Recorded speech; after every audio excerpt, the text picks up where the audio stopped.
शौनक जी ने कहा, साधु पुरुषों का सब और विचरण धन्य है, क्योंकि वह ग्रस्त जनों को शांति प्रदान करने हेतु कहा गया है। मनुष्यों के भीतरी अंधकार का नाश महात्मा ही करते हैं, न कि सूर्य। भगवान, मेरे मन में यह जिज्ञासा उत्पन्न हुई है कि भगवान के अवतार कितने प्रकार के हैं। आप कृपया इसका निवारण कीजिए। श्री गर्ग जी कहते हैं, ब्राह्मण भगवान के गुण अनुवाद से संबंध रखने वाला आपका यह प्रश्न बहुत ही उत्तम है। यह कहने, सुनने और पूछने वाले तीनों लोकों के कल्याण का विस्तार करने वाला है।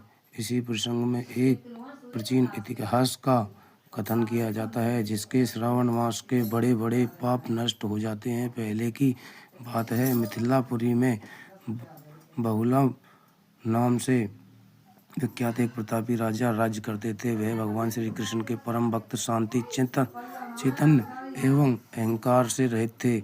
एक दिन मुनिवर नारद जी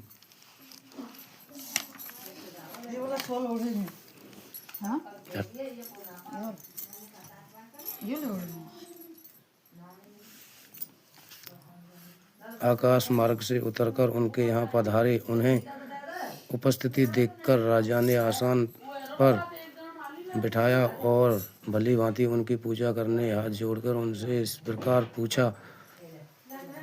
श्री जानकी जी। जनक जी बोले, महात्मा, जो भगवान अनादि प्रति से परे और सबको अंतर्यामी ही नहीं आत्मा है, वे शरीर कैसे धारण करते हैं? जो सर्वत्र व्यापक हैं, वह शरीर से परिचित कैसे हो सकता है?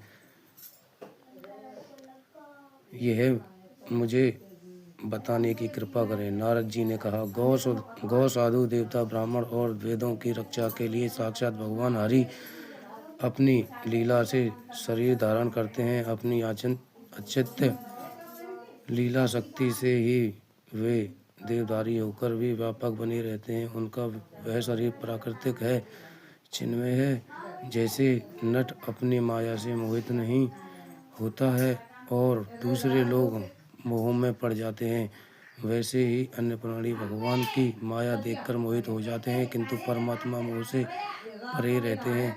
इसमें लोकमात्र भी संशय नहीं है।